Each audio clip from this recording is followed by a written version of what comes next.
747.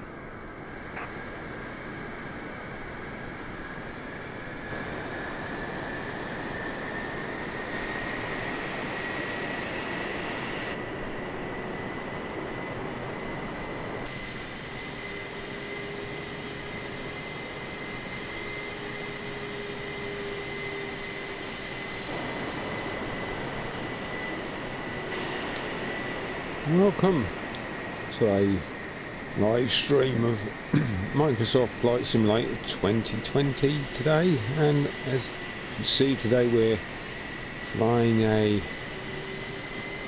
big aeroplane from Heathrow up to Manchester today. Heathrow to Manchester. All good stuff. Everything's lit up. Yeah, it all looks good. So, okie dokie. Here we go. See. Da da dee dee da da. And plonk.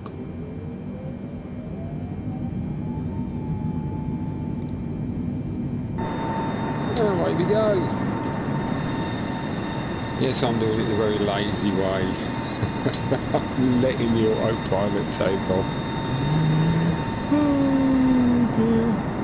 I just can't be arsed. I wanted to make a video today, but I didn't want to make a video of this. Well, I wanted to do something, so I thought, why not? I'll do this. Here we go.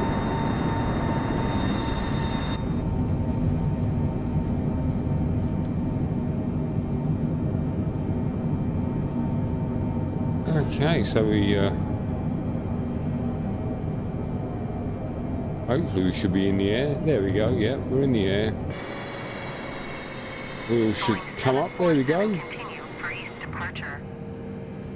Very sharply there, they come up. Heathrow Tower, Boeing Alpha Sierra 747, continue for east departure. And I thought it had crashed then. Leading my airspace frequency change approved. Okay. Heathrow Tower, Boeing Alpha Sierra 747, frequency change. Approach Boeing Alpha Sierra 747 is type Boeing B748, 3 miles east of Heathrow, 800 feet. Request flight following. Eurowings 468. Yeah, that's a damn low tide turn, isn't it? 3,000 feet. Keep speed. Not above 220 knots. Expect ILS runway 09 left approach via Lima Alpha Mike transition. Clear to Lima Alpha Mike. Boeing Alpha Sierra 747 approach. Squawk 665. Climb and maintain 3,000 feet. Keep speed not above 220 knots. Expect ILS runway 09 left approach via Lima Alpha Mike transition. Clear to Lima Alpha Mike Eurowings 468. No idea what they're talking about. What I have. 665 Boeing 747. Boeing 747 radar contact 4 miles southeast of Northolt, 2,800 feet. Altimeter 30.12. Roger, Boeing 747. I've kind of got an idea of what they're talking about. Contact Northolt, approach on 126.45. So we're going over to Northolt now. Control. Going to 126.45 Boeing 747. We're just going north of London. Approach Boeing Alpha Sierra 747, 3,700 feet. Boeing Alpha Sierra 747 Northolt, approach altimeter 30.12, continue as planned.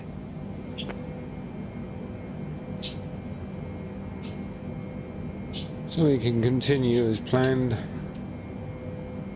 It's nice. Engines and everything all seem to be working fine.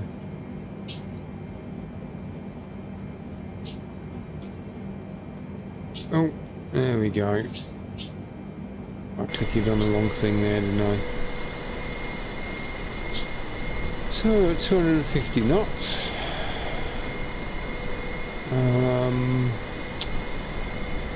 And past 5,500 feet.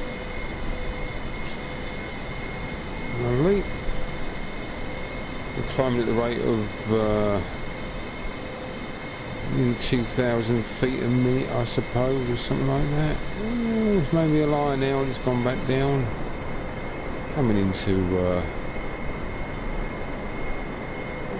some fog cloud there, loud water down there. Charlie Wood. Yeah, sorry, I went into one there, didn't I? We're not far from Hempstead, I would have thought, by looking at this. Ching! Shines. Ching! Shines.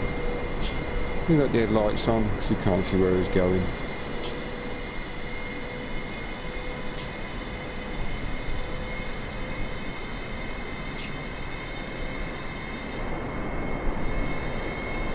London. Yeah, this I think we're coming up towards Schmemmelhempstead, Little Chalfont. Looking at it now, I don't think we are. 747, contact London Center on 118.475. Oh, there's Bovingdon. Good day. So we're not far from it. Going to 118.475, Boeing 747. Somewhere. London Center, Boeing Alpha Sierra, 747, 8,700 feet. Boeing Alpha Sierra 747 London. Center altimeter 30.12, continue as planned. Boeing 747 traffic is 11 o'clock 3 miles at Straight in front. 12,600 feet generic. B974. Boeing He's 747 going has the into traffic. London Luton.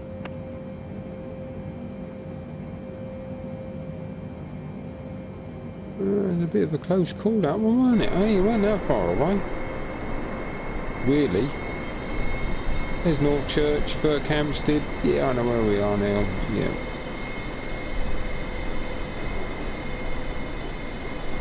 North Church, yeah, I know North Church. It's like A41. He's throttling up.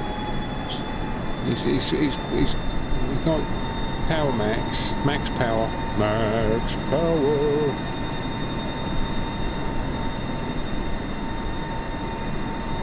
Tring! There's Tring. I go to the auctions there at Tring. Albury. Yeah, they use that for quite a lot of filming and stuff like that around there. Ivinghoe and places like that. Yeah. They certainly do.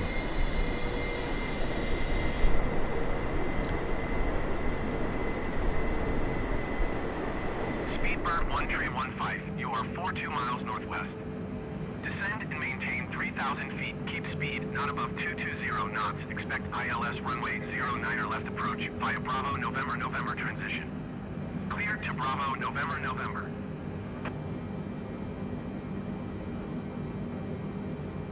As you can see, we're online with other players around us.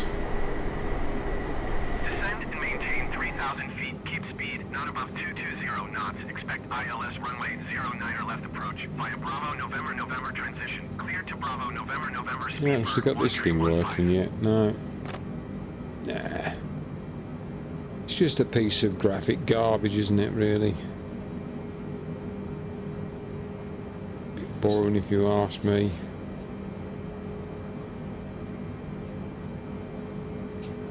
Panel, is that lights?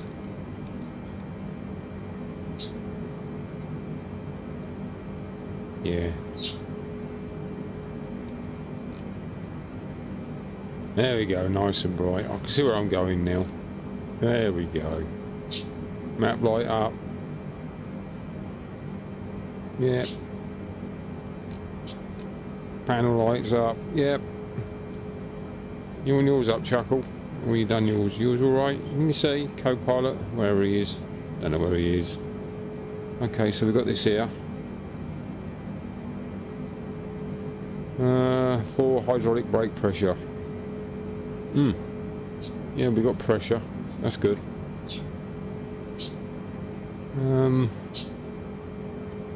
There's no actual proper autopilot on, but it's set at 10,000 feet and we're at 11,740. Although the autopilot is quite easy to set in these things. but it's not that. It's the it's the way Microsoft have done it. It's, I don't know. It's just the controls that are a bit. When it first came out, they were brilliant controls on a Microsoft Xbox One controller. But then Microsoft done a few updates, and one of the updates, it's totally ballsed up with bloody controllers now. I can't get my flaps to work on one of the buttons. I can on the other one button, but not the other one. I can get flaps up. I can't get flaps down. No matter how much I remap the button, it will not do flaps down. And it is getting very, very annoying, that is. Very annoying. Very annoying. So annoying. I've got a good mind to put the joypad on the floor and urinate on it. Right, where are we? That's enough of that silly talk. Click. Click. Right, where are we? Pottersbury.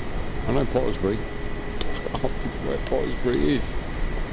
But I know where it is. Speedbird 1315, contact approach on 120.4. Good day. Wickham? Yeah, I know Wickham. Leckhampstead? Yeah, I know Leckhampstead. Dingshanger? Oh, yep. 120.4 for Speedbird 1315. Yeah, I know where we are now. Puxley and Pottersbury. Yeah, that is actually the A5 down there. Pottersbury. Yeah, that's the A5 down there. That looks like Toaster down there. Yes, it is Toaster. And this road going across there. That's the new A40 something going past Silverstone. This one going up. That one there going up in quite a straight line is the A5. And then this one over here, that should, I might be wrong, but it should be the M1. It should be the M1. I might be wrong. So I will. Yeah, so Silverstone.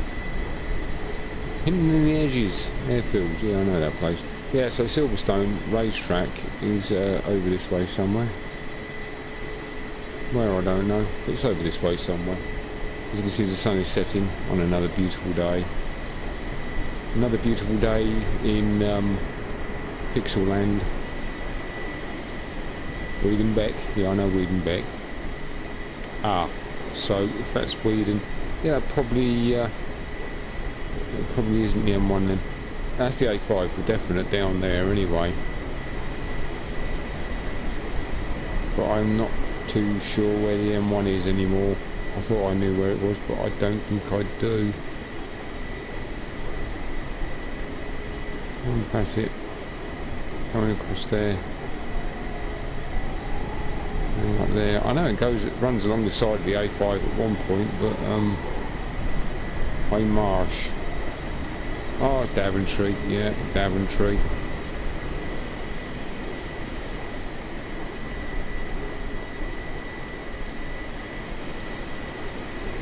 Logan 678, contact Manchester Center on 118.775. Good day. Okay. London Center, Chanix 1347 is at 10,800 feet, descending 10,000 feet. Chanix 1347 London, center altimeter 30.15, continue as planned. Sticking his old foot down a bit there, put his toe down on the... Going to 118.775. Stuck his foot down on the accelerator then, I think. So where's this we got down here then? That is Leicester. She told Leicester, is it Leicester? No, is it a rugby? Yes, I'll put on there. No, it's rugby. That's alright. I thought it was Leicester. That's a big industrial estate with. I won't say the lorry delivery company that works there, but that is the M1 now. I'm pretty sure that's the M1 there now. Yeah. I won't say I'll eat me out if it's not, because I ain't got a hat and I don't want to eat one. Film's over. Cosford? Cosford, why do I know Cosford? What's happened to Cosford? Cosford. Boeing 747 contacts Manchester Center on 118.775. Good No. day. I can't think, but the autopilot now 118.775 for in Boeing this simulator 747. seems to be working really Manchester sweet. Center Boeing Alpha Sierra 747 11,700 feet. Boeing Alpha Sierra 747 Manchester Center altimeter tree 0.18 continue as planned.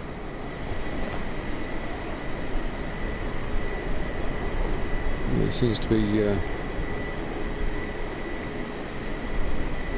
oh, there it is. Seems to be running quite nice and smooth now. Oh, we've got air spaces on here, look. Didn't know that. We've got a lot of planes coming in that way. I don't know what ISO line map is, but we'll turn it off and turn it back on again. Lufthansa 9057 traffic is 1 o'clock 4 miles at 11,800 feet, Boeing B748. Could be that one there. Report them in sight. Boeing 747 traffic is 10 o'clock 2 miles at 11,100 That's feet. it, yep. generic. Report them in sight. Lufthansa 9057 traffic alert. 11 o'clock, less than 1 mile, 11,800 feet, Boeing B748. That was a bit Report them in sight. close. Boeing 747 have the generic in sight. Have the generic in sight. Boeing 747 contact. Have the generic in my Birmingham approach on cockpit. 1 tree, 1 decimal tree. Good day. Good day. Going to 1 tree 1 decimal tree, tree Boeing 747. Good day. Birmingham approach Boeing Alpha Sierra 747 Birmingham 10,800 approach. feet. Now I can tell that's not an English voice, because if it was English voice it'd be Birmingham, not Birmingham. We never call it Birmingham. It's Birmingham. There's no H. It's UM. That's how it's pronounced. Birmingham. Birmingham. That's Titan. 1 tree 4 decimal 1 1 tree? Boeing 747. There's no trees in the East cockpit. Midlands approach Boeing Alpha Sierra 747 9,800 feet. Boeing Alpha Sierra Well, 747 Lisborough. East Midlands approach altimeter tree 0.21 continue as planned. Sheppy Barber. What a name, eh? You can only get these names in England, can't you? You know you're in England when you get names like that, like Measham Cottage Farm and Twycross. Twycross? Me Wales boy. Ah, hey, welcome viewer. Who's this watching me? I'm sorry, how long have you been sat there watching me for? How you doing? Enjoying the video? I'm enjoying watching it because I can just sit back and let the autopilot do for me. I'm just twiddling the knobs around so you can see what's about. All fun. Appleby Barber. I must say the if you're into flight simulators, well, if you've got this flight simulator and you've not used it for a while because you've been disappointed in it, they really have improved. Have improved tremendously with the autopilot, because before it didn't work that very well, to be honest. But now it works lovely. Yeah, it's absolutely fabulous now. I think I went from Heathrow. Yeah, I'm pretty sure I went from Heathrow. Could have been Docklands, London City, to Luton Airport the other day, and it actually landed at Luton perfect, dead centre down the runway. As it's Derby. As Air Force Proud. So that's another YouTuber. Air Force Proud is quite funny at times. As he would say, it was butter smooth. Butter smooth. So we got the VFR map up. I think VFR stands for visual flight, I think, for when you, because you get IFR and VFR. IFR is instrument flight and VFR is visual flight, when pilots use landmarks to look at. They actually literally look at the cockpit and look for landmarks, and the IFR is using the instruments as in directions and beacons and all that kerfuffle, I think. Don't quote me on this. So here we go. We're coming up past near Derby, which I know very well. Good old Derby. Ain't been there for years, and we should be coming up for a return soon. I would have thought. We're losing a bit of altitude there. So that plane that is in front of us isn't too much to worry about because it's miles away. Up in air. So it reckons Derby's in the dark. Someone's turned the lights out in Derby. Will they turn the lights on, please? Can't see where I'm going. Yeah. That cricket pitch down there? I don't know what that is. Oh. 2500. Yeah, tell me about it, mate. 2500. Yeah, I know.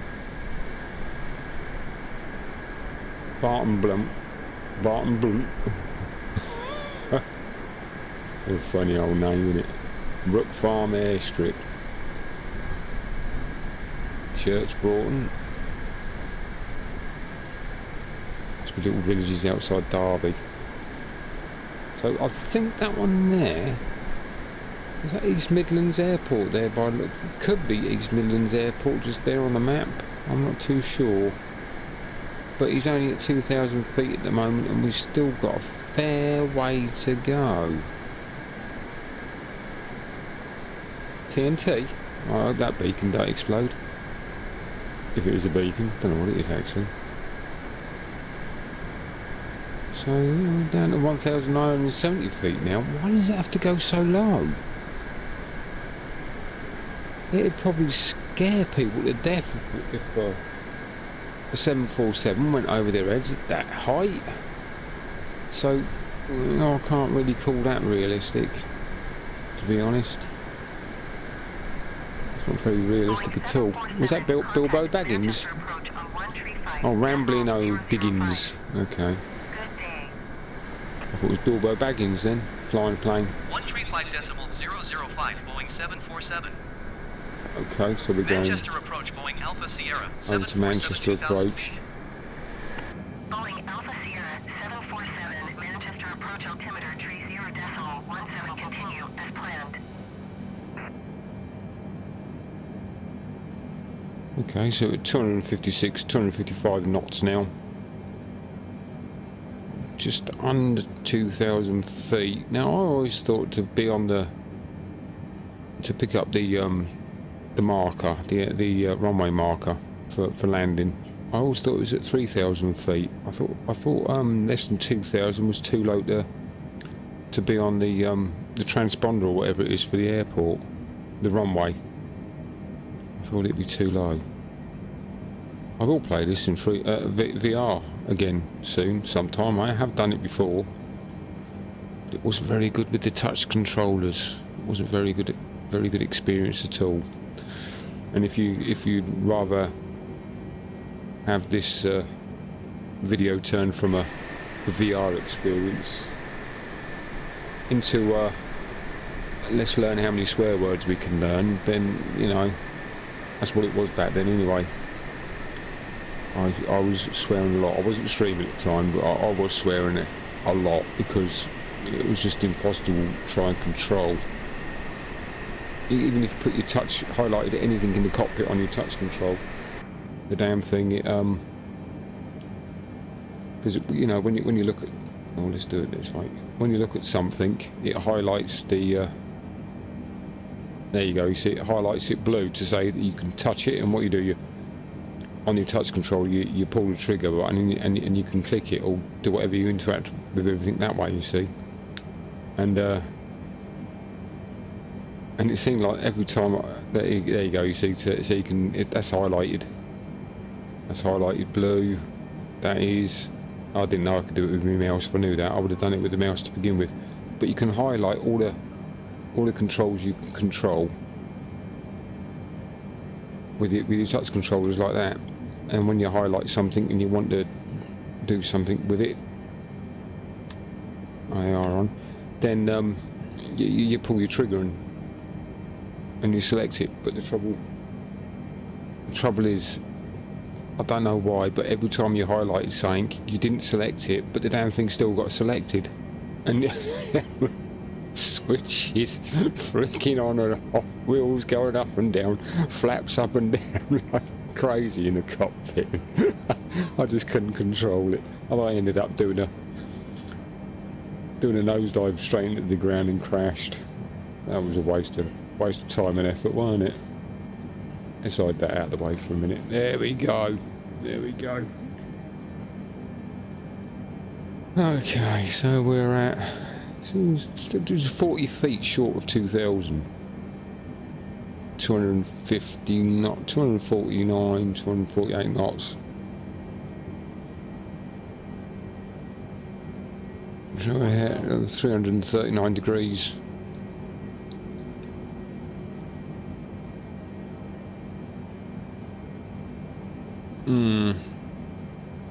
Engine 1, 2, 3 and 4 at 37 and 37%. Fuel 49%.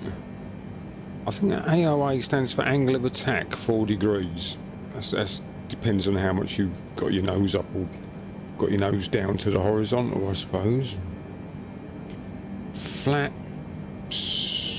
have not been used. That's a spoiler, so ignore that. But flaps.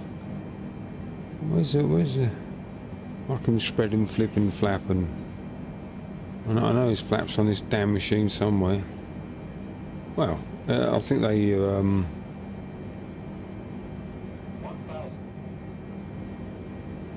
I don't know, but I do know that he just called out 1,000. Oh no, we ain't. We're all right. Well, at least I hope we are. So low though. TTV claps. There's a lot of players up here.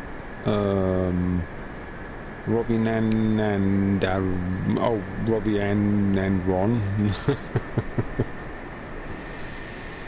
There's Trev. Good old Trev. Right, Trev, how you doing, Trev? There's Trev's from the USA. He was born in 1982 by the looks of it. Oh, there we go. I thought we crashed again then. I know X-Plane 11 crashed the other day in VR and I wasn't happy.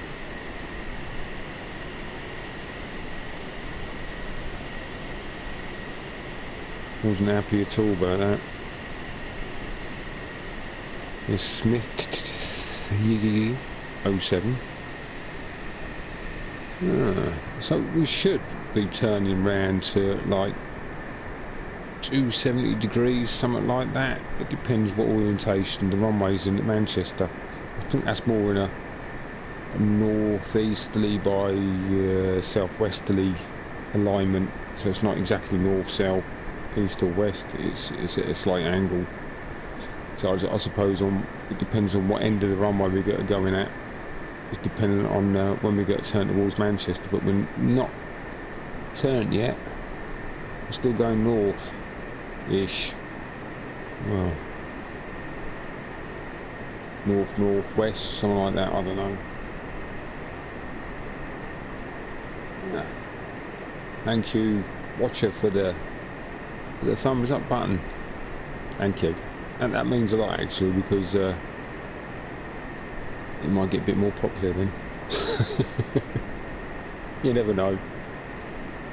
So I used to stream this kind of stuff, like games, Rust and all that. Like I used to do it on my Twitch, and then I got fed up with Twitch because they got a bit annoyed with me about some of the background music I was using, even though I paid for the license to use it. They got the arsehole, so I thought that's it, I've had enough now. So I went over to, there we go, we're turning over now towards the 270. He's losing, this autopilot is losing height a lot. 1,000. Where did he go to fly? Where did he learn to fly? The kamikaze school of blinking flyers or something? anyway, yeah. So I started to stream on. Ah, there's Manchester. Oh, it was closer than I thought. Oh. Okay, so it's a lot closer. So anyway, yeah. So I started streaming on YouTube, but I wanted to do more retro stuff, like old computer stuff, old PC games, and that kind of gaming. And no matter what I do, it never quite gets there to be done properly. If you see what I'm saying, because I was using a webcam last night on a live YouTube. I was using a webcam to show off this thing I've got, and the webcam was rubbish. So I thought I'll have to get a decent webcam. So I bought a decent webcam. Well, I bought a webcam off Amazon, got it today, plugged it in. It's got bloody, what you call hot pixels all over the place. So it looks like I'm looking, as I'm streaming, it looks like the plough is in me house. The constellation, the plough, Ursa Major. So the camera's no good. It's a brand new camera, it's no good. So I need to sort out another one, or else I would have been probably streaming something else tonight. A bit more interested in me just sticking on Microsoft Flight Simulator 2020 and putting it into, yeah, and putting the autopilot on. He's not getting the wheels down yet. I'm getting a bit concerned with this because he's not even lined up with the runway. I think we're going back up again now. Maybe not.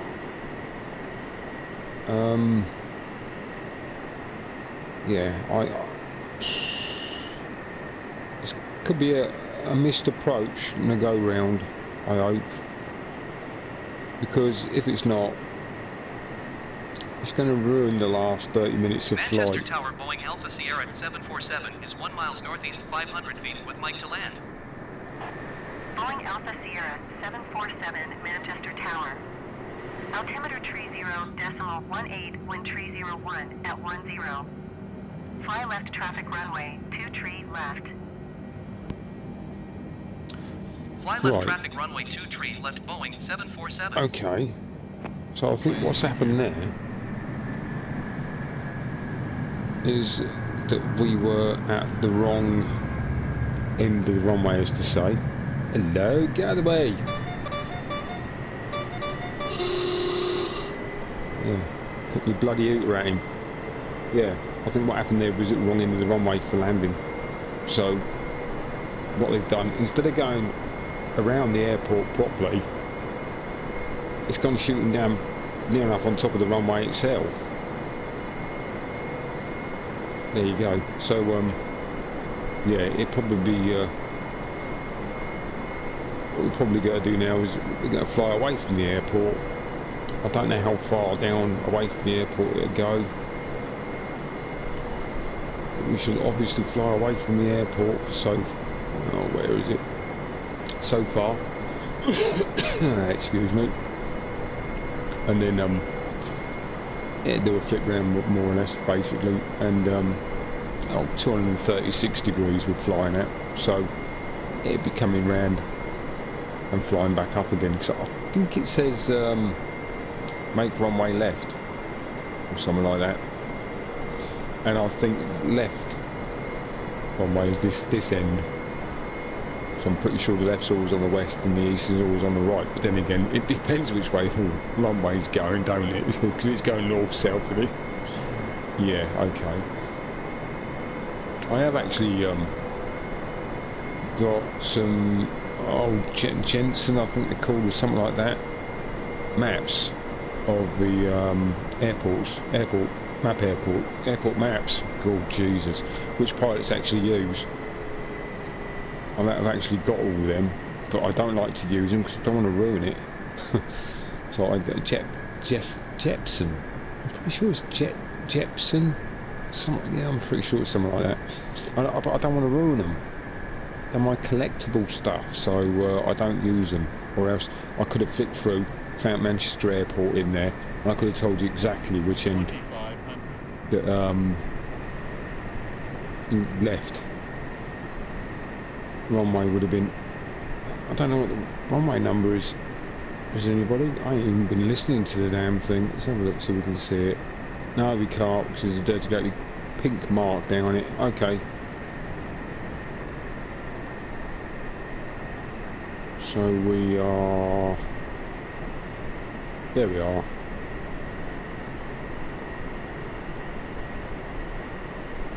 Rightio.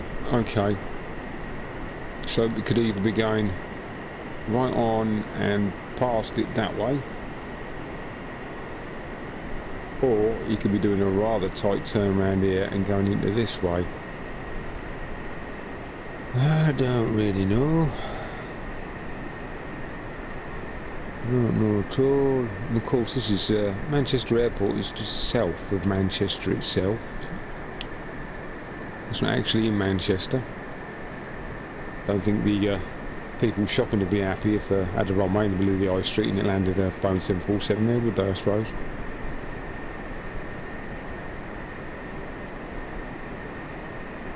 Hicks 69 UK. Oh, our original numbers you've got there, Mr. Hicks. 69, very original. The Chop. Concorde. Okay. Some of these names are really cheesy, aren't they? Oh, I ain't got a clue how to pronounce that. Jamil. TTV clap. Psst. How Rambling Biggins. I'm so sure that said Bilbo Baggins earlier, but never mind. I go boot. Ooh, I wonder if he's from Scotland. Big Bunday. Okay, so where are we now? Right, we're right down there at the minute, so I don't know which way he's going to be going here, landing. If they're going to do another left here, you have to do it pretty bloody sharp, or it's going to go past the like the threshold part of the runway again. Unless it can do another turn there, but then it's going to go put itself back in the position it was a minute ago. And you have to snake round, which will take forever, won't it? It'll take absolutely ages to fly snaky like that. So what I think we're going to do, I think we're going up to where DME02, I think we're going up that way. Yeah, I think we'll be going up that way. Pretty sure I saw another plane around here a minute ago. Air Force. He's flying the jets. FA-18 Macclesfield. Oh, when I was a driver, I used to drive all around this area. Such a depressing area. I don't mean by people, I just mean the area. It wasn't developed that much back then when I was driving around it. So it was what you call kind of a depressed economy, I suppose. No, not economy, but just the area looked depressed. Nothing new, was clean buildings, you know, covered in filth, kind of, from the oh, what's it called? The industrial age, you know, 1800s, cotton mills, stuff like that up there, smoke. So they used a lot of steam engines and stuff to drive the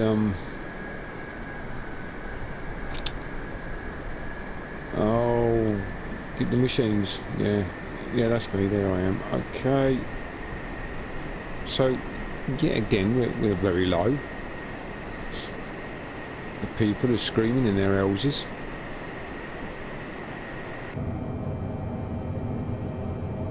People screaming because they can't watch the TV because some 747 keeps going past their house and knocking the TV area off their house.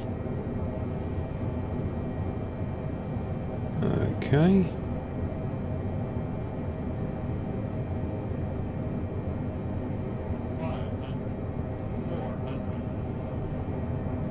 300? 200?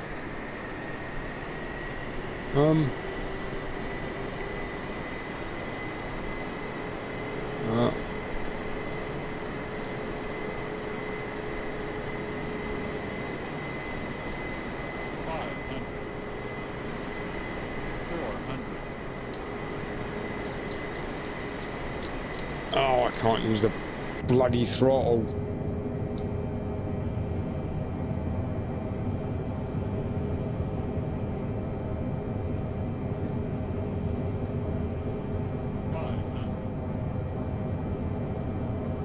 I'm on auto throttle on here somewhere. Okay, so looks like the auto throttle, the autopilot doesn't work properly anymore. Ah, shoot.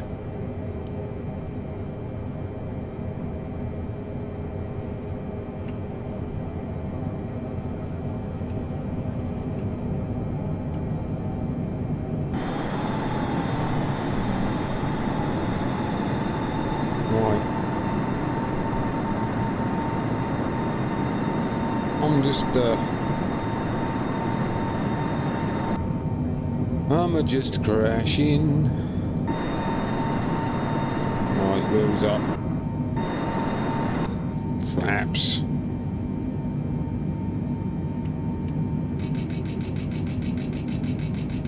Flaps up.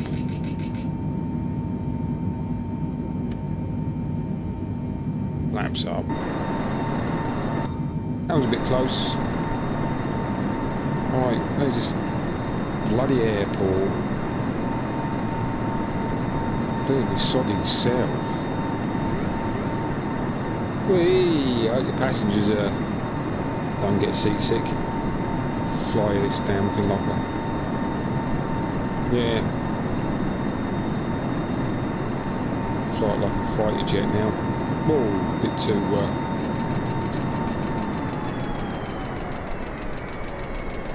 a bit heavy-handed on the old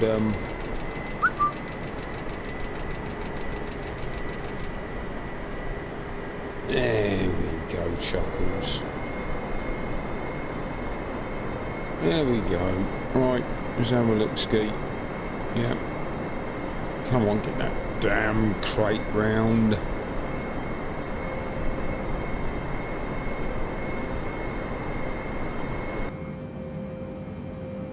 Okay.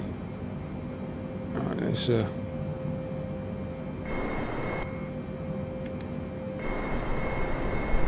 keep going round. No, you can stuff off. You can fly a paper bloody plane, you can, mate. Done it fine the other day.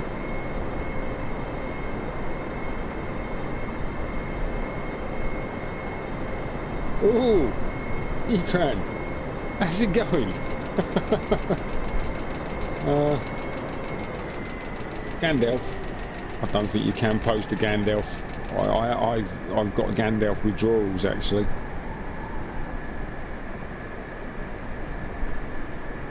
Gandalf withdrawals.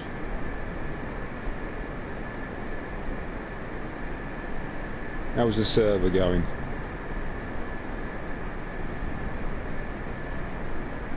Good, I hope.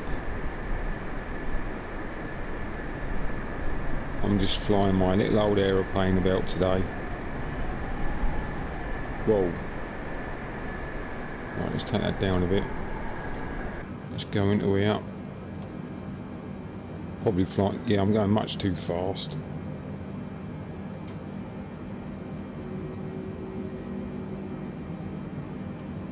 Right.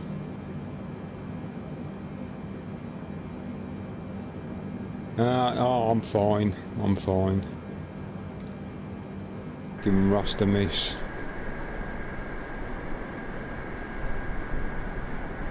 I've got no. I've got too much speed on. Come on.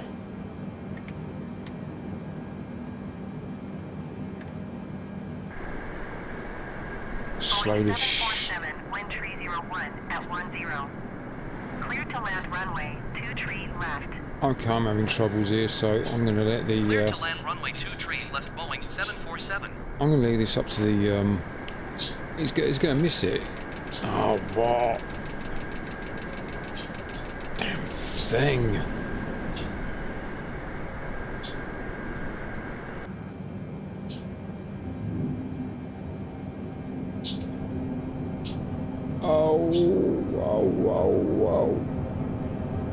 Oh, can't see.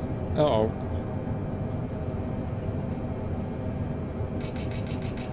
Oh, get out of here. Speed is this bloody thing doing? That damn thing out of my way.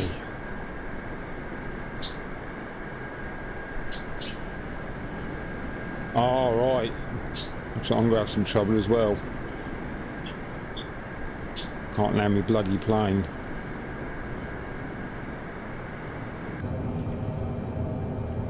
Oh, crud.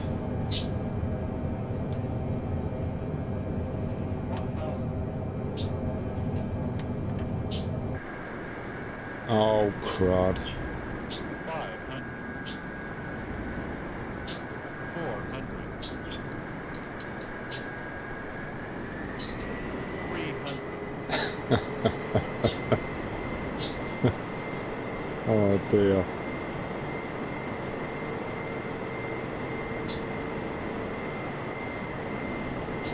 Oh dear, dear, dear. Now I went out a fart about on some server. It's supposed to be 1,000 times whatever. I went on there long. I played it a couple of days. I got totally and utterly fed up of it because it just makes the game too easy. That does. It ruins the game. I don't know what. I'm pretty sure they might have been trying to copy the server, actually, the corrosion servers, because oh shit, I'm gonna crash. Yeah, I think they was trying to copy the corrosion servers because they was using money and that kind of thing as you go around looting barrels and stuff. The trouble is that I don't think they had a shop that you could open up in the viewer to use that money. You had to use scrap. So I totally got that one frigging wrong. And to be honest, you can crack a barrel open and you can get like I don't know, something like 20 bloody tracking computers and stuff like that in one go. You could end up making about 1 billion C4 in a day. You can do your blueprints within about 30 minutes, the whole lot from start to end, and make your workbenches. And no, it was just too easy. It was stupid. It was beyond stupid, to be honest. You know, at the beginning I thought, yeah, that'd be great for people who haven't got the time. And you know what, I have a quick play after work or something. But then I thought to myself, nah, it's there we go. I thought, no, it's no good to man or beast like that, really. It's just too easy. And I think most of the plugins were like old plugins. I think they're still using the non-paid version. The non-paid version of raid bases, where you don't get levels for the raid bases. You only get like one straight level, and that's it, which is easy. And no NPCs running around, so they're obviously not rebot spawn or respawn, bot respawn. So they haven't bothered paying that. They're getting people paying for VIP just so they can make workbenches and stuff. Not really, but recyclers. So they can make recyclers and stuff like that. And I thought to myself, well, if they're getting people paying for VIP, then why aren't they paying some of the money back out for some decent plugins for the server? You know, they could easily buy bot respawn to make it a bit more interesting, because all you're doing is you're basically running around the map just fighting off a few animals now and again, and that's it. Apart from the NPCs that you get in the normal places on a vanilla map. Yeah, I remember when I first started off, I did ask if it was the raidable bases or not, and it's not. It's a bespoke raid bases program. Yeah, so that's quite a sweet little program. It's a shame that some of the bases float. But it doesn't bother me if they float or not. It's just the way it goes on the map, because it's rather difficult for it to get the levels right and everything. But it's quite funny when you see some of the players buy for a raid base. My raid base is floating. I started attacking one once. It was quite a few wipes ago. I started attacking it, and it was in the side of a hill. I got the front off, and I couldn't get to the TC because it was underneath the map, which was quite funny. But it didn't bother me. I just chuckled about it and carried on plodding along, playing on the game. You know, what can you do? It is quite funny. But it just almost feels that some players, it feels like it looks like you owe them something, these players, because they presenting themselves on your server, so they expect everything, you know, and no, they're just another player, they're nothing special. Right, the raid bases, yeah. I don't think it's actually well, for one, going through the raid bases and renewing would be a good idea, because a lot of players on there now know what they are, and they're putting up hints and tips, aren't they? So that's not very helpful. But secondly, I don't think designing new raid bases that won't stop them floating anyway, because of the way the maps are and the level playing. If you had a flat map, if you set it for, what is it? I think it's 500 is water and land level, 500. So if you go like 510 or something like that and done a totally flat 510 map, then you'll probably get the raid bases appearing in the ground properly, like they're supposed to. But with hills and stuff like that, it can be difficult, because it depends where the coordinates are for where the you know, that. I suppose you know all about this, so I don't know why I'm bleating on, but it depends where the coordinates are for the program that's telling where to res or create a raid base, you see, because if those coordinates are in the side of a mountain, then it ain't going to get it right, because, you know, where can you call a centre spot on a hill? You can't really, can you? And the only way of doing that is to change it. But the trouble is that raid bases can't distinguish between a hill and a flat surface. That's the problem, you see. So the only way of stopping them doing that is not to have hills. But Jesus Christ, you'd get some right bloody NPC distance kills there, wouldn't you? On a flat map. Oh jeez, yeah. The server attack Elliot had fun as well, wouldn't it? Wiping everybody out. Oh well. But yeah, no, I've started getting into me retro. I've been buying some old retro stuff, you know. I've had stuff laying about, PS2s and stuff. So I've just finished modding a PS2 fat, as they call them, the first version of the PS2. I've just stuck a hard drive in it and using a Mac boot on it, so I can play some rather nice games. Not only can you transfer your discs, your original games, onto the hard drive, so you don't have to keep using your discs, but you can actually use backups, shall we say, quote backup. Oh dear, yeah, that, and I bought a Sega system, Master System, what's it called, Mega Drive, Sega Mega Drive the other day. I bought one of them because I thought I'd have a little bugger about one of them, and that's been an experience, because I think I've wasted quite a bit of money so far, because every time I bought a Mega Drive, but I can't connect it up to my computer for streaming for HDM, so HDMI, so what I did in the end, I just bought a Mega Drive, a re-release of the Mega Drive. It's more up to date with HDMI, but you can still play your old games in it. So that's quite good. So I've got that one to do. Don't ask me why. Something must have been wrong with me that day. But I bought 2 Wiis. Although the first one I bought was a black one, which isn't. It's not. You can't put an emulator on it or anything. You could, but you can't. Well, you can, but there's no point because you need a white one. A white Wii has got the Nintendo GameCube ports, so you can use the old GameCube controllers in it, and you can use an emulator on it to emulate quite a few different kind of game machines. And the one I want to do is N64 because I want to play Super Mario 64. Don't ask me why, but I just love that game. It's an excellent game, Super Mario 64. So I want to, yeah. So I'm going to turn this Wii into an emulator of sorts, a Nintendo emulator. And I've got my Amstrad CPC 464 back down. I've just actually bought something for that, which is called a Multiface 2, which lets you hack into the games and stuff while you're playing them. That's from back in the 80s as well, like 84, 86.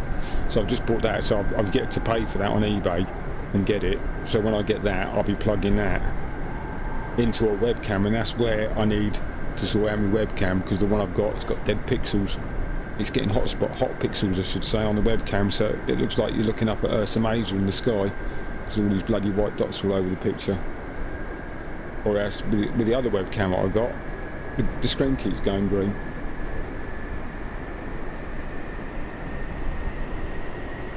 Yeah, you see.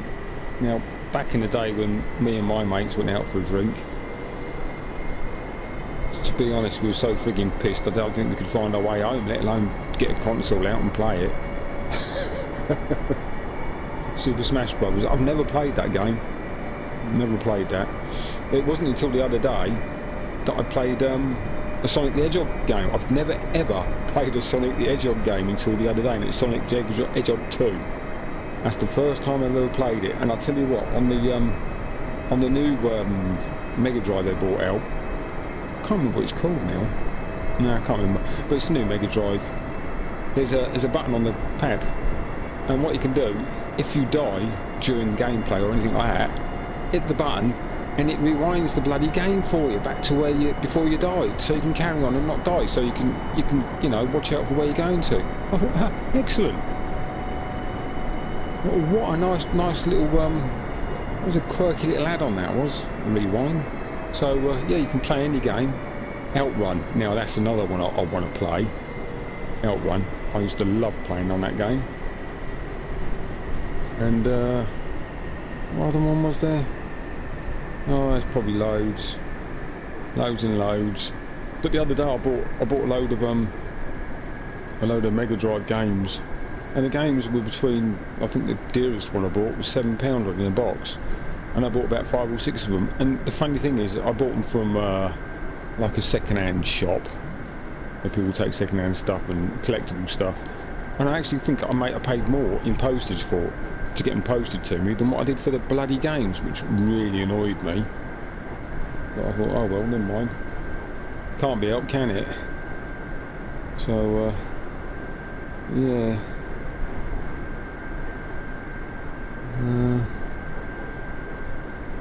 So yeah, I've been doing a bit of flying about. Do you know, actually thinking about it, looking at the other Rust servers, the modded servers and the PvE servers and stuff, Rust Online is pretty dead, I think, for players on PvE, apart from the Corrosion servers, which are excellent servers and a good population of players every day, especially the US one. It's excellent on the US one because of the players on there. But all the others though, they seem really dead. You're talking about, I don't know, in between 5 and 10 people on a server, that's all. That's not many at all. I don't know what the PvP ones are like. You know, I might go on there now and again for a laugh. But there's no point, 'cause I can't bloody fly them. That's because I'm watching the plane. I can't play them PvP. I haven't got the patience to do it. So, especially if I get shot. As soon as I get shot, it's not rage quit as in Twitch lose me temper rage quit. It's just old man rage quit, you know, just click the bloody X and disappear out of the game. Yeah, it might. Yeah, I suppose it would be busy during the winter. I suppose it's a bit like lockdown as well. When there was lockdown, it was busier. I know that the Rust server rental went up, the bastards. Oh, that was a cheeky move, putting the rental prices up on Rust servers, because people started getting popular. It's a bit like Second Life that I sometimes still muck about with on there. The prices of buying, because you can actually buy land on there, and the prices for that went skyrocketing up. I think I bought some land on there just towards the end of lockdown, and it cost me like 50, 60 odd quid for a piece of land, and it's not very big. I think it was 2,000 square metre lump of it's literally, you're renting a server space, that's all you're doing, and it wasn't very big at all, and it was like 50 odd quid, and that was quite expensive. Now the trouble is, if I try and sell that now, it's not worthless, but I won't get nowhere near as much back as I did buying it, as it cost me, I should say. So there's no point with that. I was going to sell it because the pound is so buggered against the dollar at the moment, the US dollar, that I was actually thinking of getting rid of it, because when the pound's at its normal value, when it's fetching more dollars to the pound, it's alright on there, because it costs peanuts to own land on there, and you have to pay monthly as well and stuff like that. But because the pound's got very weak, it's actually costing me like 20 quid a month for one thing, £14 a month for another thing. So, you know, you're talking 30 quid, something like that, £30 just to keep this land, because when you own land you have to be what they call a member, quote quote. So, which is bloody annoying, very annoying actually. But, yeah, such is life. That's the trouble you see with money. But then again, I've been on Second Life since 2008, and the pound's been very, very strong in the past, so I can't grumble, because what I'm slightly losing out on now, I gained a shitload back then because of the such a strong pound against it. You know, I was getting it for next to nothing. So I remember a lot of people in America were moaning about it. Hello. I think I'm about 44 miles away. Oh God, yeah. That's where we are, just there. Sugar.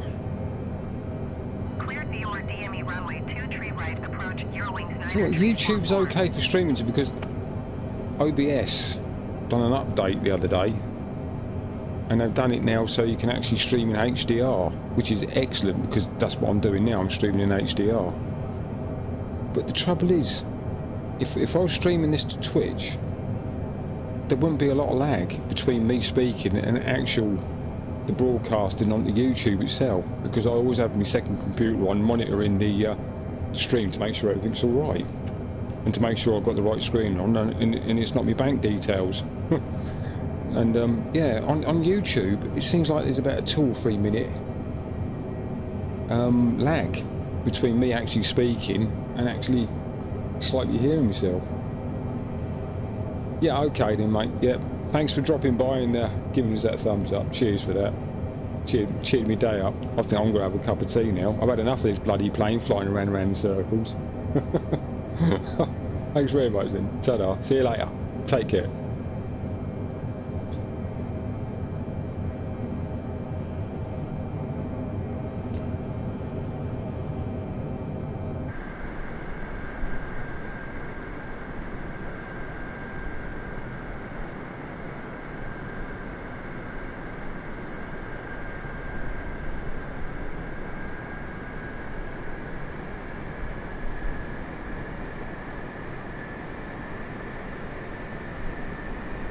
Niner tree 44, wind tree 00 at 8.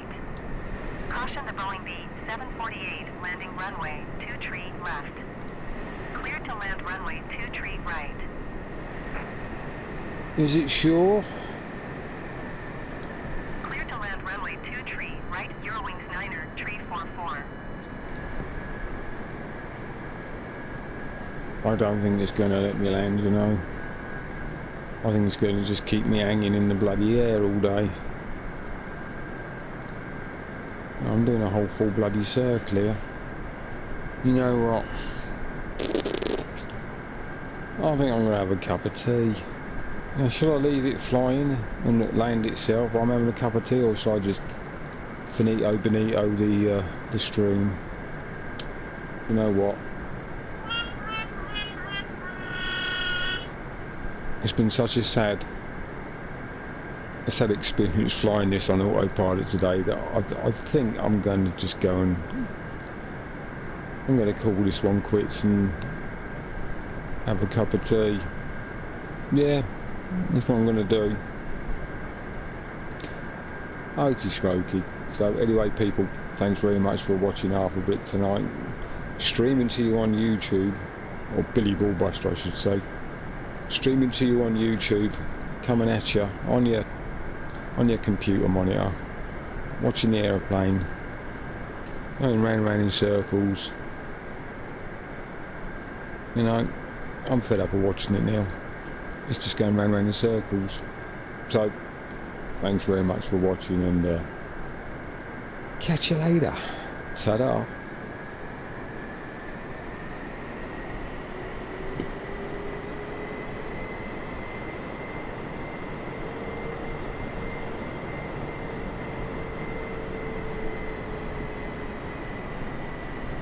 $2,500.